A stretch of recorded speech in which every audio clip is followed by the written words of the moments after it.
Current आ जानो चीज है, तो करंट तो 3 तारीख का सामला माजे, नो टेंशन है। सबसे पहले तो इस निम्मी की आप धरा पर हो, और अभी 2-3 दिन पहले हमारे बीच में नागौर की इस धरा पर मोदी जी आके गए थे, ये तेजा जी की धरा है, और वो वहां धोख लगा के गए थे। तो एक आप जयकारा मेरे साथ बोले, बोले तेजा जी महाराज की, बोले रामदेव जी महाराज की, बोले करणी मात की, बोले भारत माता की। दोनों हाथ उठाओ, मजा नहीं है। निम्बी के गुआड़ में इतना धीरज जयकारो जब मोदी जी कहीं गेला, भारत माता की वंदे। मंच पर विराजमान हम सबके लोक लाडले प्रत्याशी श्रीमान ठाकुर करणी सिंह जी, हमारे जिले के प्रभारी और हरियाणा की उस बलिदान मजबूत करने के लिए प्रभारी के रूप में आए लक्ष्मण जी यादव साहब, सम्मानित, क्योंकि देखो इतना बड़ा मंच है, सबका नाम तो ले घंटों घंट लाग जाती, तो सम्मानित मंच मेरे सामने विराजमान इस राजस्थान की पगड़ी और धोती की जो शान रखने वाले मेरे बड़े बुजुर्ग, मेरे युवा साथी और माता और बहनों, आज ये चुनावी सभा है, और ये सभा इसलिए है कि 25 तारीख को जो मतदान होने वाला है उसमें हमें मतदान करना है। ये चुनाव राजस्थान की विधानसभा के अंदर राजस्थान का भविष्य तय तो करेगा ही करेगा, लेकिन लाडली का भविष्य भी तय करेगा। इसलिए हम सबको कुछ बातें सोच और समझ के उसके बाद वो निर्णय लेकर के मत करना है। समय कम है, चुनाव नजदीक है, सभाएं बहुत करनी है, मुझे इजाजत भी कम दी गई है, लेकिन 4-5 बातें मैं जरूर कहूंगा, उन बातों पे आप सोच लेना 25 तारीख तक। और जो मैं बातें कह रहा हूं वो आप अपने साथियों को बता देना। मैं कहता हूं आप तो कांग्रेसियों को बता देना, वही कहेंगे हम बीजेपी को दे देंगे। जो पहली सबसे महत्वपूर्ण बात अभी है वो मैं आपको बताऊं,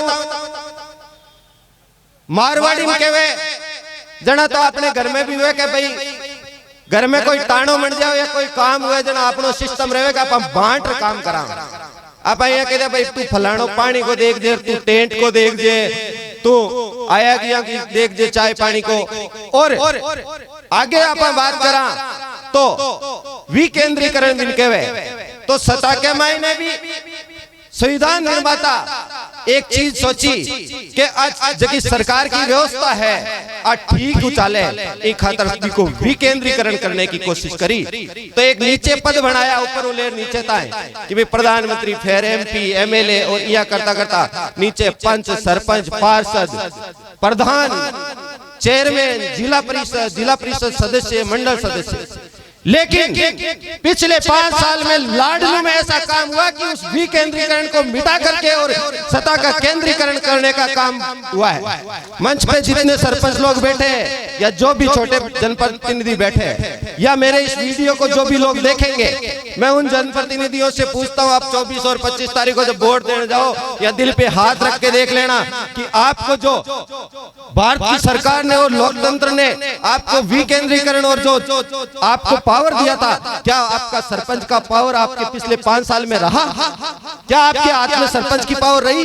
या प्रधान जी को पूछना चाहूंगा, क्या प्रधान जी के पास वो पावर रही? और चेयरमैन जी से पूछना चाहूंगा, क्या चेयरमैन जी के पास वो पावर रही? नहीं, वो पावर थी तो सिर्फ और सिर्फ एक व्यक्ति के पास थी, और उसका नाम है दिनेश गोदारा। लाडली की विधानसभा की एकमात्र पावर रही तो वो दिनेश गोदारा के पास रही, सत्ता का केंद्रीकरण करने का कोशिश किया। तो क्या उनको लगता है वो वोट दे देंगे? अब वो वोट दिला देंगे? कभी नहीं हो सकता। दूसरी बात मैं आपसे निवेदन करना चाहूंगा, समय कम है, सीधी अभी चुनाव है, सब प्रत्याशियों को वाहनों की जरूरत है, गाड़ियों की जरूरत है। लेकिन सामने वाले प्रत्याशी ने धनबल पे पूरे लाडली नहीं, आसपास के सुजानगढ़ की, सिक्कर की, चूरू की, जयपुर की सारी गाड़ियां बुक करके वहां लगा ली। क्या गाड़ियों से चुनाव जीत जाओगे? क्या गाड़ियों से जीत जाओगे? क्या लाडली की जनता की जरूरत नहीं आपको? तो ये काम उन्होंने किया। उसके बाद जो तीसरी बात आपसे मैं निवेदन करने जा रहा हूं, वो इतनी भयंकर बात है, आप सब बता देना, भले ही कांग्रेसी को बता देना, वो भी आपको वोट दे देगा। जो भय का माहौल पिछले 5 सालों में जो डराने का काम किया है, वो इतना ज्यादा किया है, हर व्यक्ति में आज भय है। कोई नहीं बात करा काई साहब वोट जो देने को मन है, मन काई करा, डर लग सब में किया हुआ। अरे भाई ऐसा लोकतंत्र में आपने क्या कर दिया कि हर व्यक्ति डर रहा है आपसे? तो ये भय का माहौल है, इससे मुक्त करवाने का काम आपको 25 तारीख को करना है। करोगे कि नहीं करोगे? करोगे कि नहीं करोगे? ये चीजें आपको ध्यान रखनी है, हर व्यक्ति को बताना है आने वाली 25 तारीख को। अब दूसरी बात, एक लास्ट निवेदन कर रहा हूं, उसके बाद बात को बंद करूंगा कि ये जाति पाति का चुनाव बना रहे, हिंदू मुस्लिम का बनाना चाहते, कभी जाट राजपूत का बनाना चाहते। मैं कहता हूं आप जाट राजपूत का नाम लेना छोड़ दो, आप यहां से जामनी नहीं बचा पाओगे।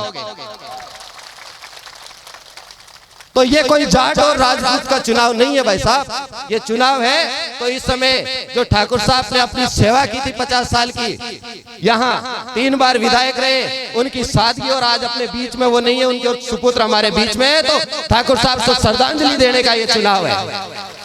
अब मैं मेरी बात को यही विराम दूंगा। एक बार आप ठाकुर साहब को जरूर मंच से याद करना चाहूंगा।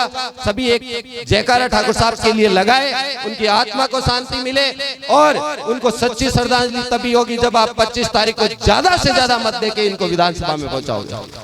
सभी बोले मेरे साथ, ठाकुर मनोहर सिंह, ठाकुर मनोहर सिंह, ठाकुर मनोहर सिंह, जय भारत, जय विजय। धन्यवाद नानिया जी।